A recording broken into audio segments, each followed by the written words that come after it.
Let's do like one of those Ghost Hunter things. All right.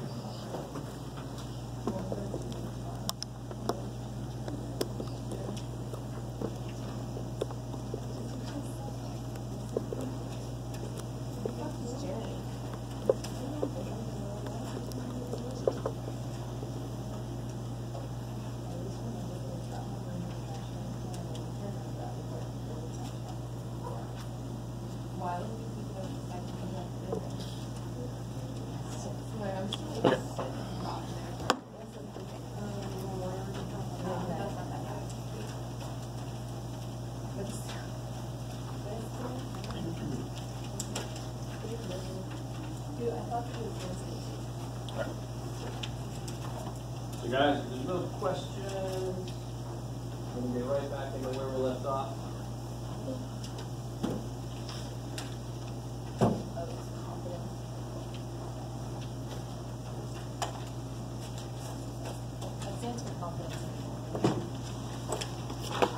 What's up? Yeah. Confetti intestines. No, confidence interval, yeah. We haven't gotten to confetti intestines yet.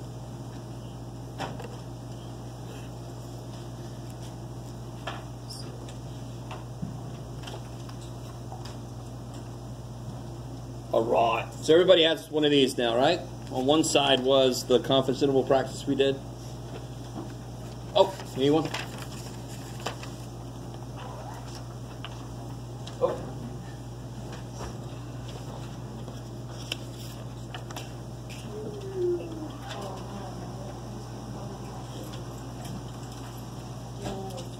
Okay. Hope everyone's got one now, because that's it. No more of those.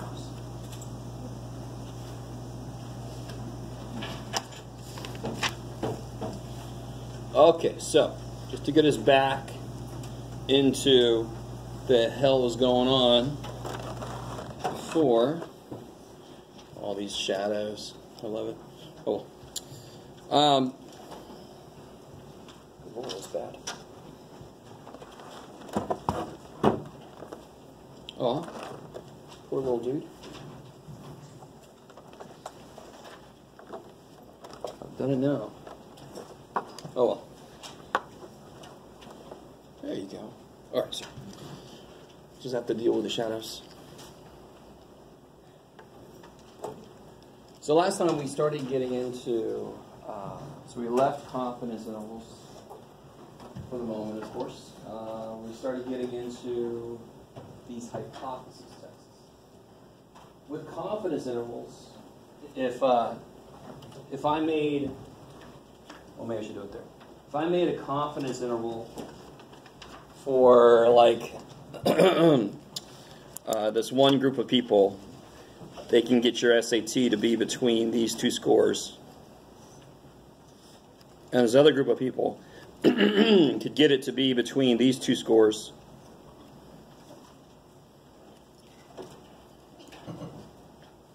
Right, so we are such and so confident that this interval catches the true mean SAT score after you take this class with these people. Is everybody with me? Okay. Is it possible that the two different programs would lead to the same average? Yes. I like it. Right? Because what? Because the two intervals, they what? No. I don't know if that's true. Does either interval contain the true average? The correct answer is I don't know. Okay. If those were 95% confidence intervals, what's the probability that either one contains the true mean? Or that the true mean falls into either one of them? 95% chance. Right? So there's always a chance that we're wrong. No. So remember, what happens if I change the 95%? What changes? If I make it 90 instead of 95. It gets smaller, but what specifically changes? Z-score. Z-score tells me if I want less stuff, then I go less far from the mean. The Z-score would be smaller. If I want to be more confident, I've got to catch more stuff, get further from the mean, the Z-score gets bigger. almost scary how much sense that makes. That's my hope. Okay. So the problem with using confidence intervals to test a claim is, what are confidence intervals based around? What do we build them off of? Confidence level. Okay, but what are they built from? Where did 1100 and 1200 come from? Okay. So what's the formula? It's x bar plus or minus something, right? So we build it around a sample mean. And that sample mean could very well be very wrong. Okay. Hypothesis tests are built around an actual mean, an assumed mean. So before we get back into the specifics, I want to talk about the idea real quick. Again, because these are freaky.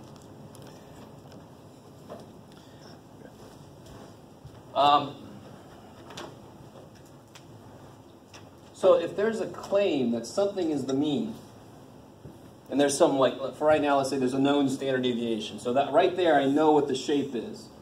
If we know it's normal. You with me? So either they tell me it's normal, their sample size is big enough. So there's a claim. I claim that the mean is this. So that means that the picture would look like this if the mean is this. So say I claim the mean age at Grossmont is 30. And I know the standard deviation, and I know it's normally distributed. Stay with me. Come on, guys. Come on. Stay with me. This is awesome. All right. So if that's true, that's the way the picture should look. I take a sample. Now, how likely, if I go out, let's try, if I go out, all right, this might get a little bit freaky. If I go out 1.96 standard deviations away, almost 2 standard deviations, how likely is it that something would show up out here? 2.5%. Yeah, so that's, remember, that's like within 2 is 95%. It's actually 1.96. I don't know if you guys remember that z-score showing up a couple times. So there should be 5% outside. There should be a 2.5% chance. So if I said there's a 2.5% chance that somebody's going to knock on the door right now, and somebody knocks on the door, you're like, what flip? Because that's not very likely. Or there's a 2.5% chance that a meteorite's going to strike some bird, and then it happens. Isn't that a little weird? Was it impossible for it to happen? No. But since it happened, you start to think, what the shit, was that a coincidence? What the hell? Is that bird like meteor attractant? I don't know. Do you guys... So this is all about evidence, not proof, not definite stuff, unfortunately. But if there's only a 2.5% chance that somebody murdered somebody else, then you feel pretty decent that they didn't murder this person, right? There's only a 2.5% chance that it would happen, so more than likely, it didn't happen. Stay with me, stay with me. So, if that really is the real mean, and it isn't larger than that, then more than likely a sample should not show up out here. If I take a random sample, and this is really where the real mean is, and I take a sample and I get here. That was neat. I take a sample and I get there. Did I just do something that was really unlikely, assuming this is correct? That's really unlikely. Only 2.5% chance if this is correct. So if I get a sample way the shit out here, what's more likely? This is correct, or this is too low? This is too low. That's more likely. Is there a chance I'm wrong? Of course. 2.5% chance I'm wrong. But my God, if there was only a 2.5% chance I'm wrong about something, I'm like, oh shit, yeah, I feel damn good about that. Do you guys get that idea? And I know sometimes you're like, yeah, I get that, Jeff, but what the shit's that got to do with what we do? Well, it's got everything to do. Is anybody able to tell me what the hell that is? Don't tell me it's a percentage. Don't tell me. It's related to the problem we were doing last time. So remember what the symbol is for that. Alpha. Alpha. This is the alpha. Good Lord, Jeff, don't yell at them. This is the alpha. So that, do you see how is called the level of significance. Good Lord, do I have any marker that works well anymore? No. Okay. Shit. Thankfully, I'm going to do most of my stuff up there.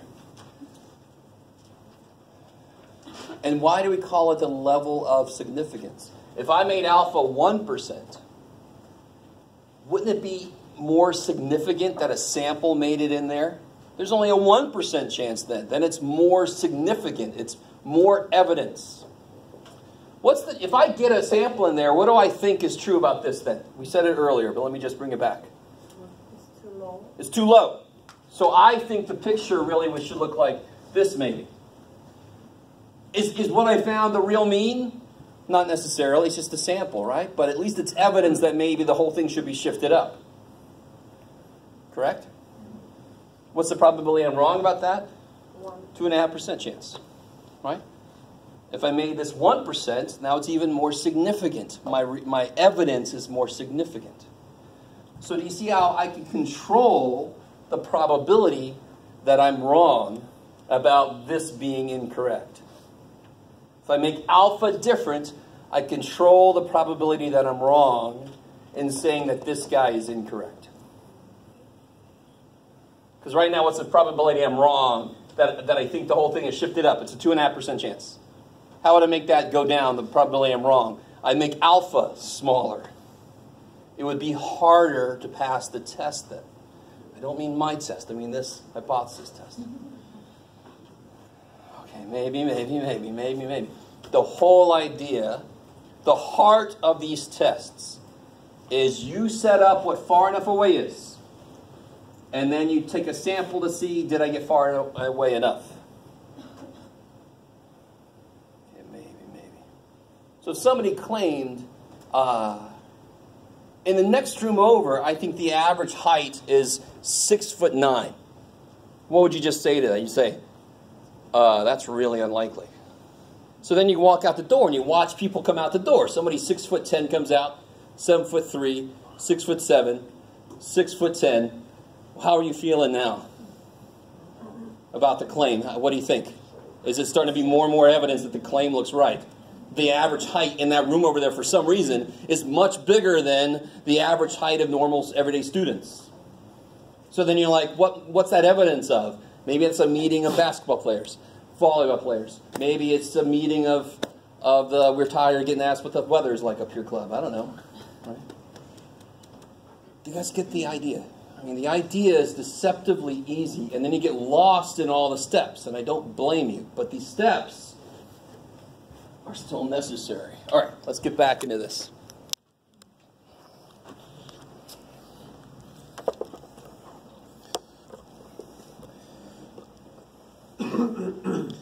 Jeff Waller, amateur cameraman. Okay.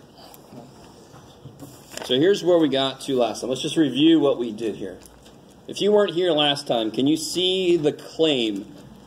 Even though you see it here, can you see where it is in the write-up?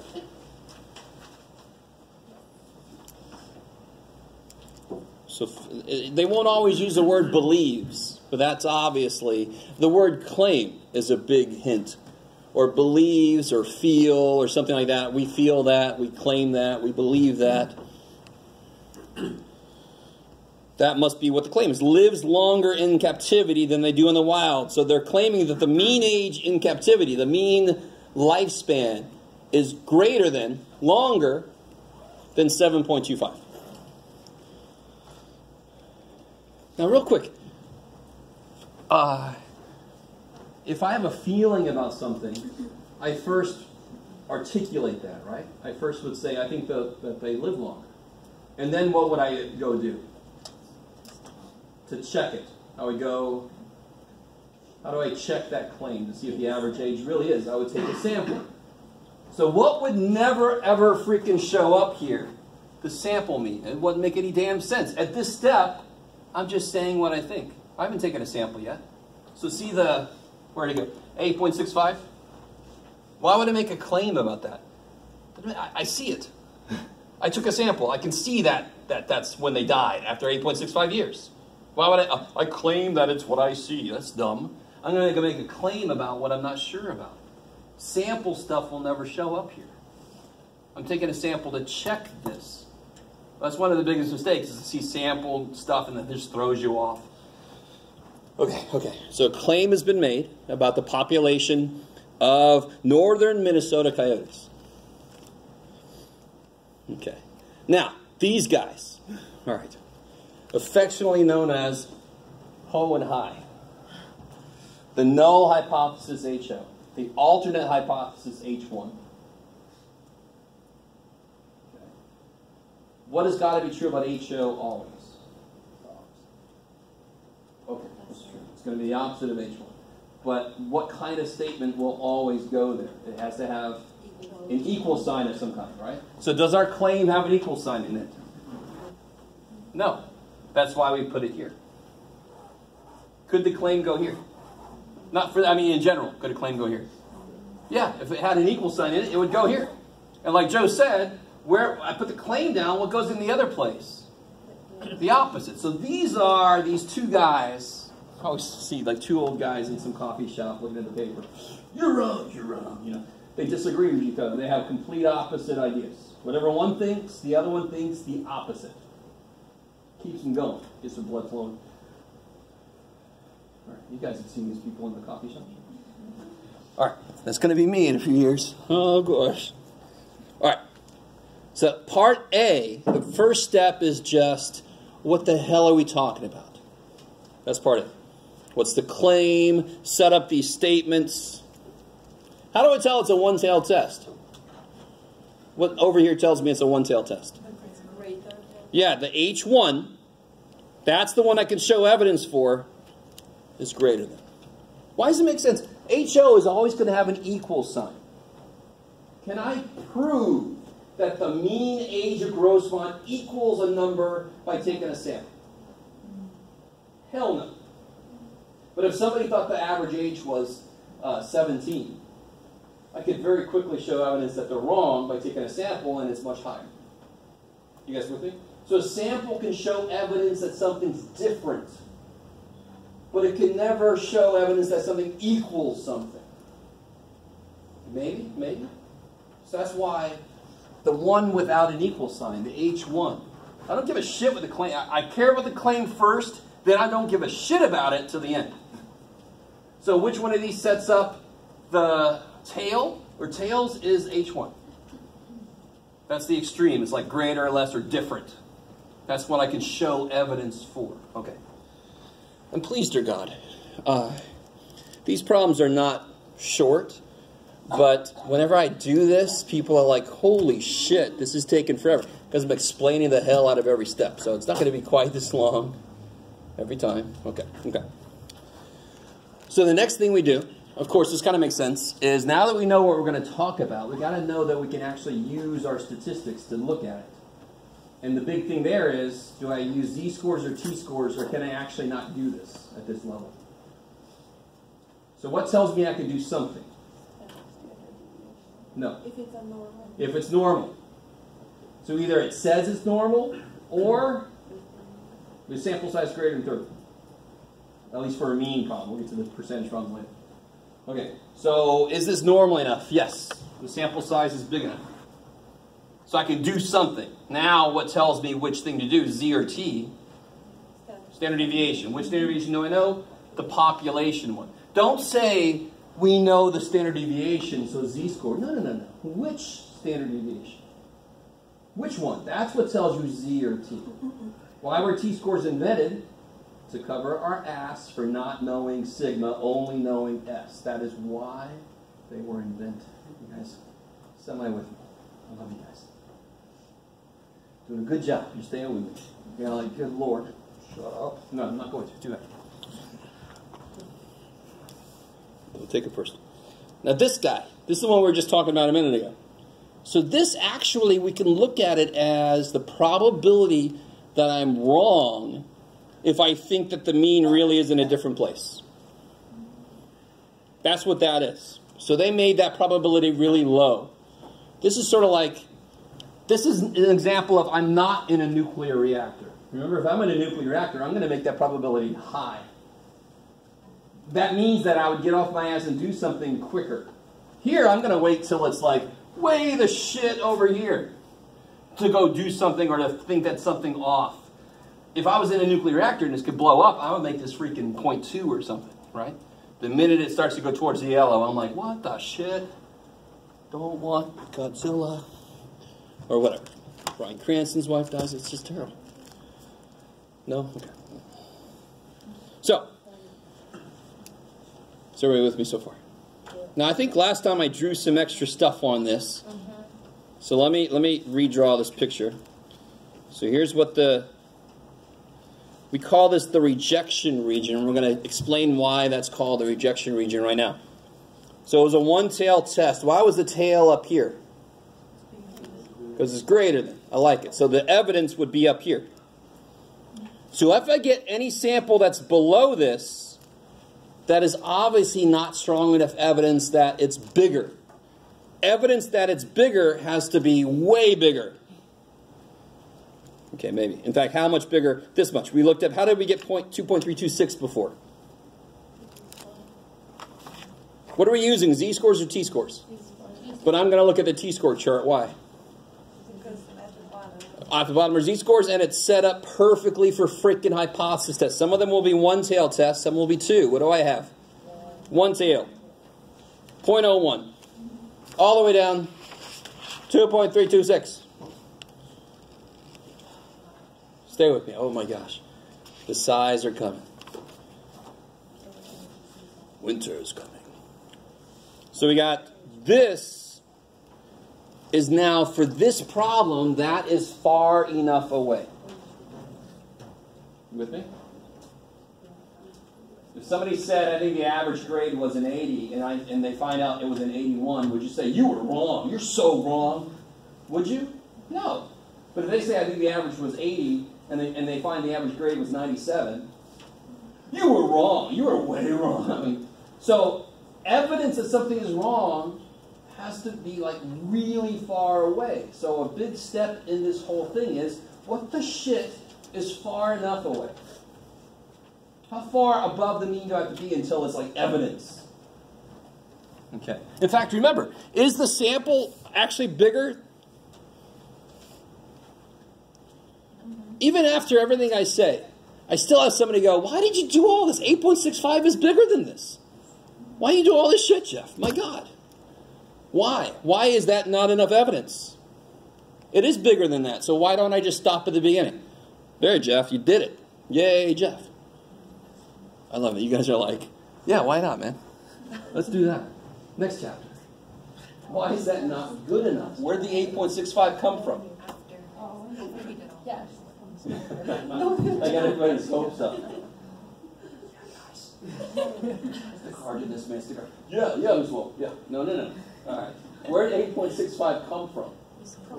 From a sample. In fact, I would put money on a sample's average not being the same as the actual average, right? Does that mean something's wrong with the actual average then? Of course not. It's just the variability of samples. That's why, that's two things. Why that's not enough evidence. It just came from a sample. It's got to be so far above this to be evidence that the real average actually is higher. I mean, if I got 7.26 years of my sample, I might not do shit. I'm like, okay, I was obviously wrong. But I got 8.65. I got to check this out. Is that relatively far enough away? And of course, how do we measure distance in statistics? We use standard deviations and we calculate From the z-scores. Z-score measures distance. Z-score is the ruler, but what's the tick marks on the ruler? Standard deviation. All right. So, alpha sets up what far enough away is. This step tells us how far away our sample has to get to show evidence against the null. So if I got a sample out here, which guy does it look like is wrong? What does it look like is right? If I get a sample way the shit out here, way up here, what is that evidence of? that is greater. That it's greater than. So that would say that the H1 looks right. So watch this. Look, see this part put into words also? Please, dear guys, again, I have to remind you, a normal problem won't take this long. We're going to do several problems. I'm explaining every damn step, so it's taking all along. I got to remind you. So see how it says put into words also. So I want you to draw it. That's what I mean when I say define the rejection region. I want you to draw it. Why do we call it the rejection region? Because if I get a sample that's in here that looks like H1 is right, I can reject. Oh yes, I can reject the hoe. Support the high. Sounds like propositions for tomorrow. But that was the best thing that's ever been said in that.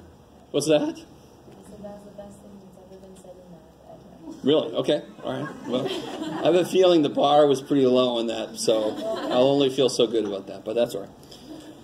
All right. All right. Let's.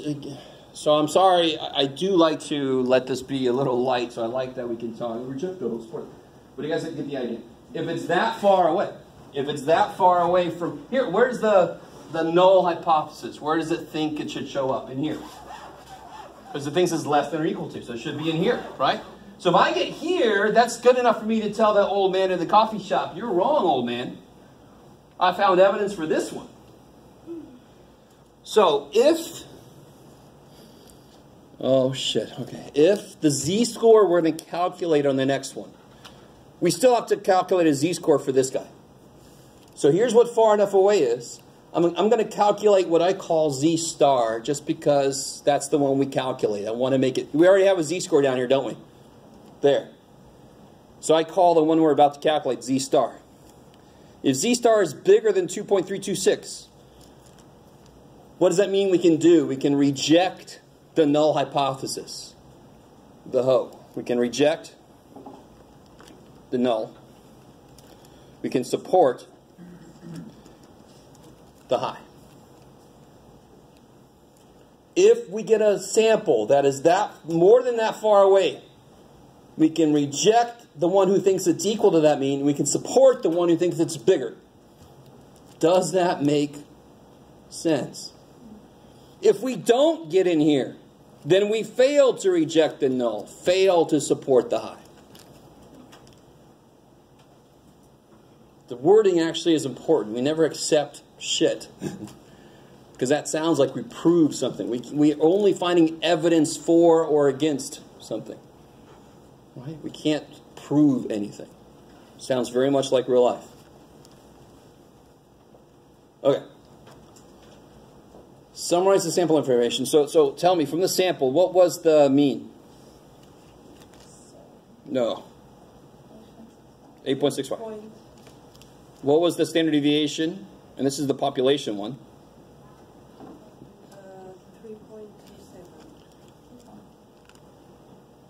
3.27, yeah? And before I make a z-score, what has to happen? This is always going to happen, because what did I do to get this? Where did this come from? It came from a sample. So I had to take a sample. So what should change? Standard deviation. So I need the new standard deviation, which is the old one divided by square root of n. What is n? 41. Oh, you're going to need a calculator, by the way, today. Do a handout of these.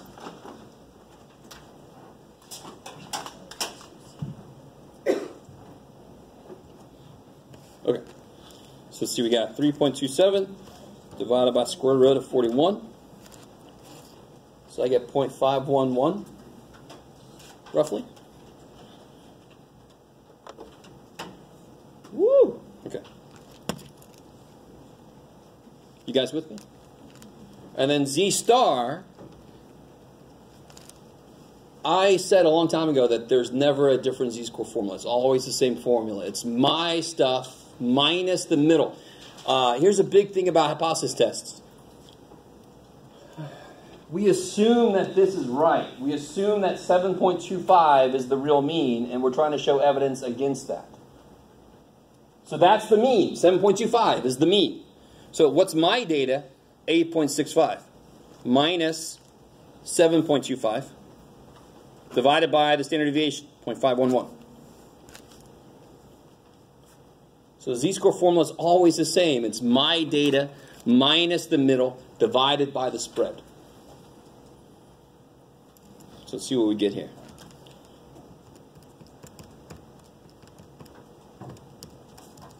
Get out of there. 2.74.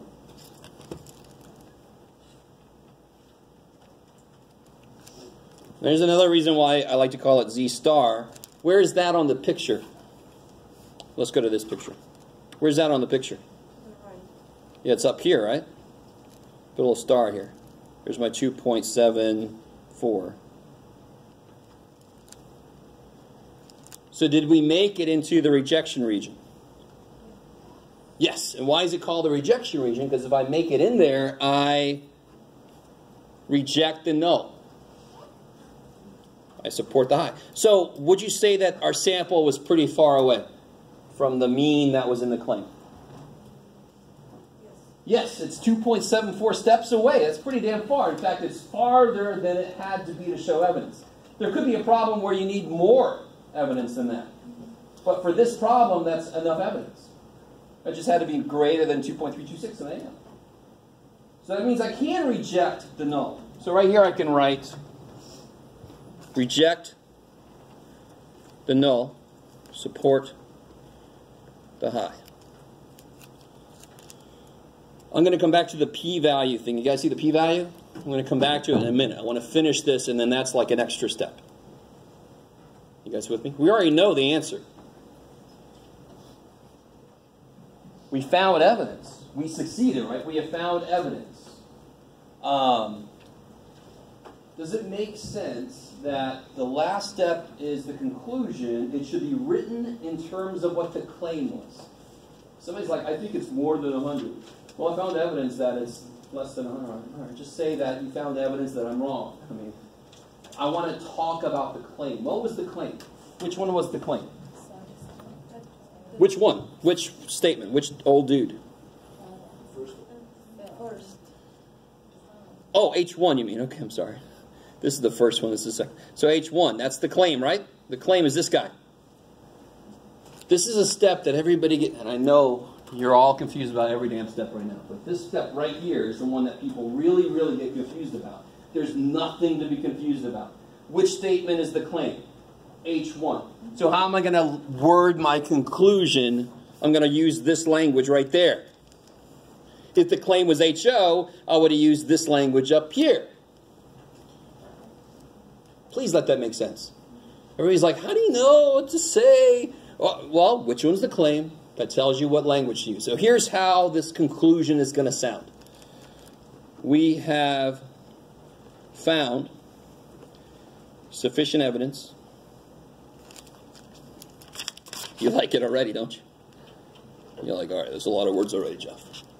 We have found sufficient evidence to support the claim. Don't freaking say support H1. Everything here has got to be English, referencing the actual problem. We have found sufficient evidence to support the claim that what? And now you just totally plagiarize. Just lift it out of the problem. What's the claim? The mean lifespan of northern Minnesota coyotes is, and now you can have a little bit of leeway about how you want to write this, is more than 7.25 years or is longer in captivity. Lifespan in northern Minnesota is longer in captivity. We'll just use the exact language than in the wild. So you have a little bit of leeway there, but you have to capture the idea of the problem.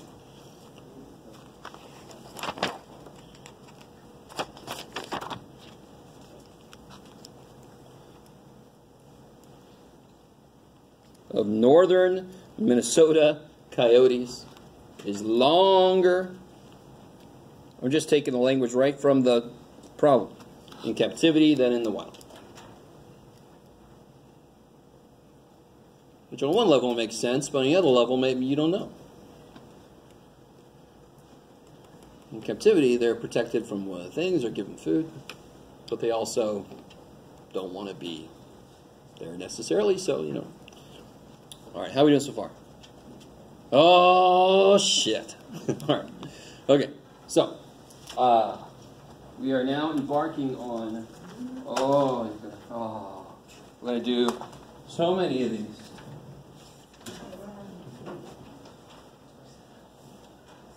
We don't have to. I can just let you, try to figure it out on your own. This one? We good? Okay.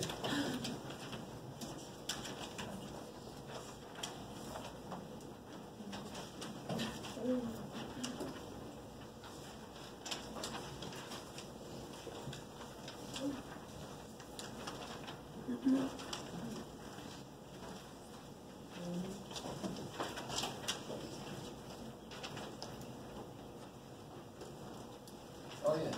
Gotta come back to this.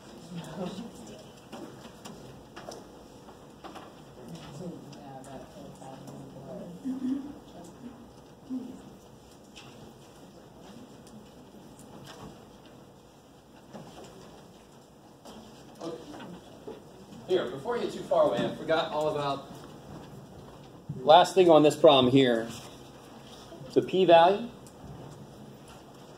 Somebody help me out. Where on this picture is alpha? 0.01. Yeah, it's the area in the tail. This is called the critical z-score. It's like which kind of makes sense. It's the divider between enough evidence and not enough evidence. So it's the critical z-score. The book calls it that too. So alpha is the area of the tail of the critical z-score. The p-value is the area in the tail that our z-score makes. Our z-score is 2.74, right? Can you guys figure out the area in that tail? Do you have a z-score chart? Can you figure out the area in the tail of 2.74? Here's 2.326. It's got 0.01. And here's 2.74. What's this area right there? It's 1 minus 4. Yeah, The area of the sure. Let's say, how do you find it? I said, what is it? 0.0031. Okay. Does that sound? 0.0031. The smaller that number is, the stronger the evidence is. So when you look at a journal article about a claim, maybe they tested a drug, or they're testing a claim, the connection between the age you were potty trained and how many crimes you commit later in life, they're going to report a p-value. They're not going to give an alpha. They're going to say, you come up with your own alpha. Is that enough evidence? And 0.0031 is pretty much enough evidence for almost anybody. That's really small. If it was 0.07, 7% chance that could happen. For us, they're going to give us alpha. Just because you don't know how to come up with your own alpha yet. You don't know what's important or not. So they're going to give us alpha. Okay, so here the p-value. The p-value is going to be 0.0031. So let's try this one together. And then I'll let you try the one. I'll tell you what, let's do number 2 together. And I'll let you try number 1 on your own, okay? So on the back page, on the back of this, the one about credit card debt. Yeah, Jeff. I'm in math class, it's bad enough, and now you're talking about freaking credit card. Yeah. So the average credit card debt for all students in college with credit card debt was $906. So I don't want to include the people without a credit card. That would be a bunch of zeros that would bring my average down. That doesn't make any sense. So people that had credit card debt, they have $906 in debt. Some of you guys are like, oh, I wish. I lived a very plastic life in grad school. I'll tell you that right now. It took me a while to pay it. Anyway, we believe the debt has stayed the same. This is a weird claim. You always look for a directional word. If you can't find one, it must be a two-tailed test. If we think it stayed the same, what do we think the average is now? What's our claim? If we think it stayed the same, we think that right now the mean is what? $906. Where's that going to go? Low or the high? Yeah, it's got a freaking equal sign in it, right? If the claim was we think it's changed, that would have been mu not equal to, that would have gone into H1 because it has the opposite of an equal sign. So this one has an equal sign, so it's the hoe. Do you guys understand that? You can find the claim, you write it in Mathish, mu equal 906, you step back, does it have an equal sign? Yes. You put it in the hoe. That sounded bad. You put it in the space next to the null hypothesis. That's better. If it didn't have an equal sign, you put it next to the high, like we did on the problem we did earlier. So what's the high going to be then? Lower than. No.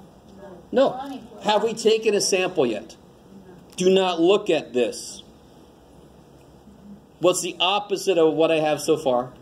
Not equal to. So at this point in the problem, we would have not even taken a sample yet. So try to train your brain not to even look at that yet.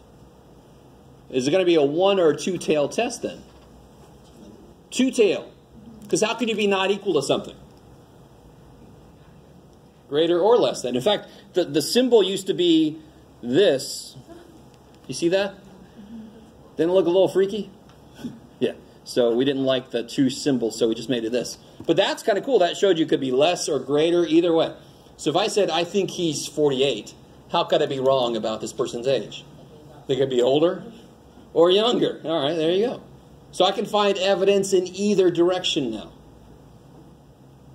So it's going to be a 2-tail test. That's beautiful. Looks like Jabba the Hutt on stilts. Oh, I will get you, Han Solo. All right. So how do I tell here what to do? What do I look at?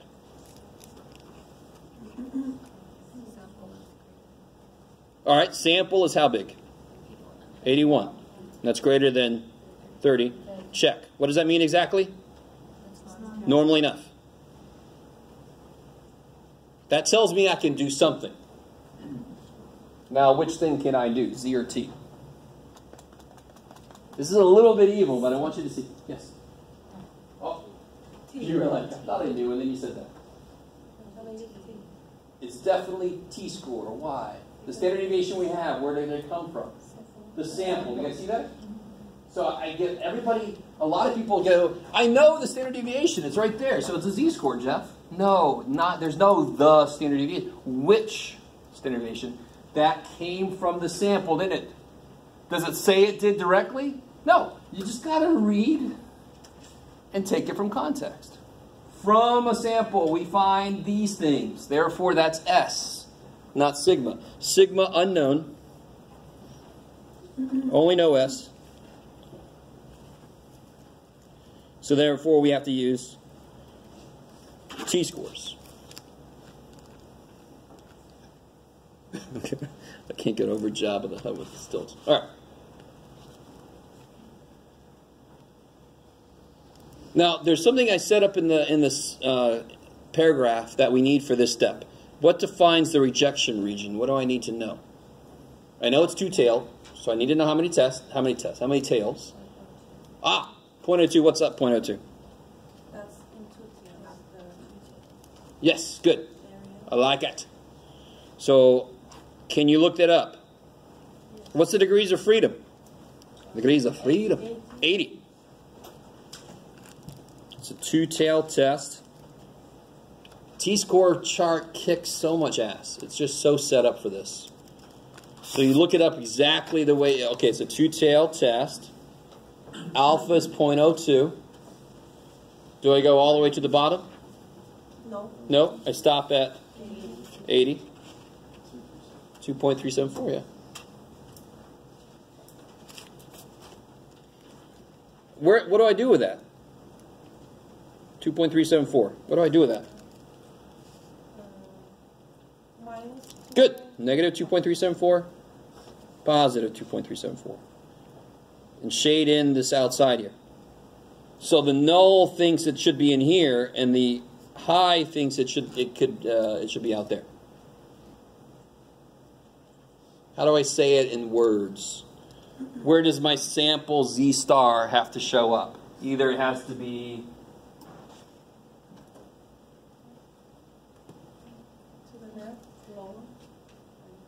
So less than this or greater than this. So if Z star, look, see, I say it. You don't do it, you're going to lose points. If Z star is less than negative 2.374 or greater than 2.374, what can we do? That means I would have gotten into this region, and this region is called the rejection region. So if I get in there, what can I do? Reject the null? No, careful. I don't want to hear anything about the claim. The claim is the first thing I worry about, and it's the very last thing I worry about. In the middle, I don't give a shit about it. Don't let it confuse you. I got into the rejection region, so we can reject the ho. Support the high. You could have worse life advice than that. So I can reject the null, because if I get in here or down there, here's where the null thinks it is. Why do I know that? Because the null thinks it's equal to. So if I get out here, I can reject the freaking null. It looks like that guy's wrong. I can support the other dude, the dude that thinks he's out there, because I got in there. Maybe. What's up? Okay, it's okay, dude. Calm down. So what do I know from the sample? X bar was what?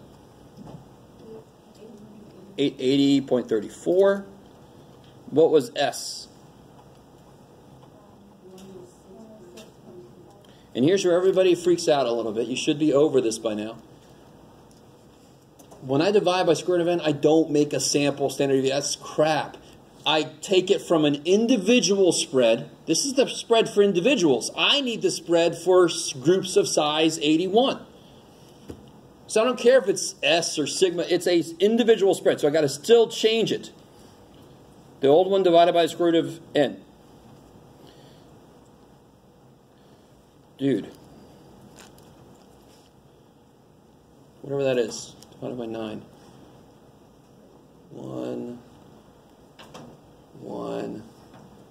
8, 11.8, 555? I don't know. Is that right? 11 point, what is it again? 806? Bless you. Bless you. Thank you.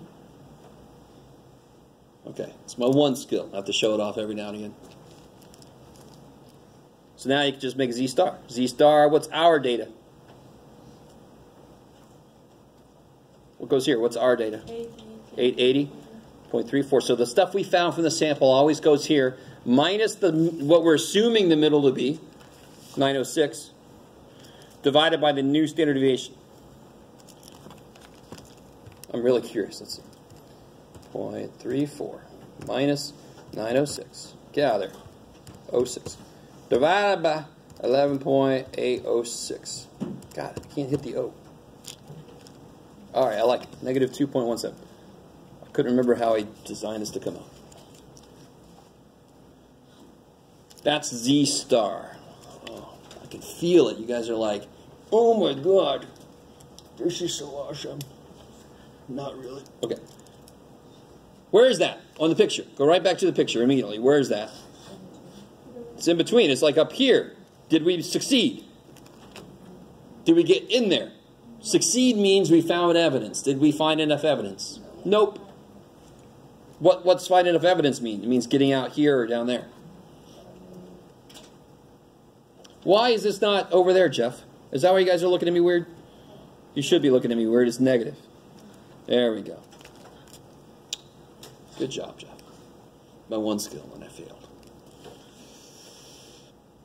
Oh, and real quick, I always do this. This technically should be a T star, right? Right, because we're using T-scores. Z and T really are the same thing. So I'm going to, if I interchange them, don't freak out on me. Because they really measure the exact same thing. How far away I am in standard deviation. They both do the same thing. Technically, I can make this a T star. It doesn't really freaking matter. I can see where it falls on the picture. Okay. So what the shit? What can we say right here? We didn't make it in there. So can we reject the null? No. So we fail. We fail We suck. We failed to reject. You guys, you made the problem. Shut up. We failed to reject the null, which means we also, at the same time, fail to support the high. So if I can't say this one crotchety old dude is wrong, then I can't say this other dude is right. I can't. That doesn't mean that I think he's right. Do you see the difference? I can't prove something equals something through a sample. I can never say I accept the null. We never do. We say, we failed today. I'm going to come back tomorrow. Right? Did we get close? Did we get close? Yeah.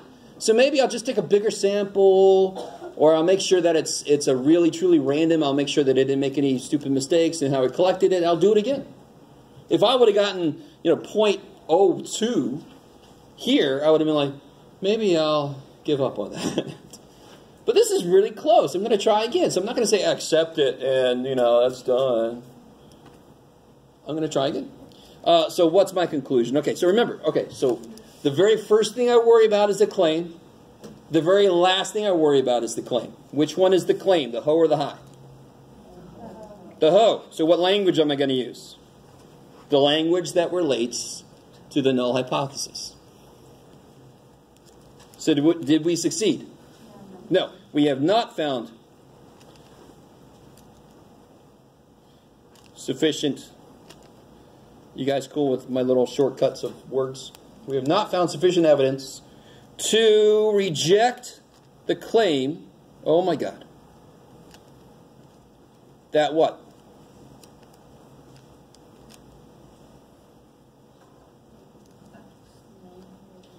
The mean credit card debt for college students is still $906. Woo, jeebus. That's a lot of words for Jeff. The mean credit card debt for college students is still $906. We failed to reject that. Our sample wasn't different enough.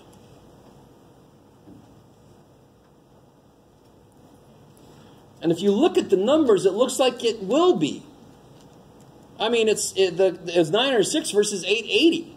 Just looking at those numbers, you'd go, yeah, that's different.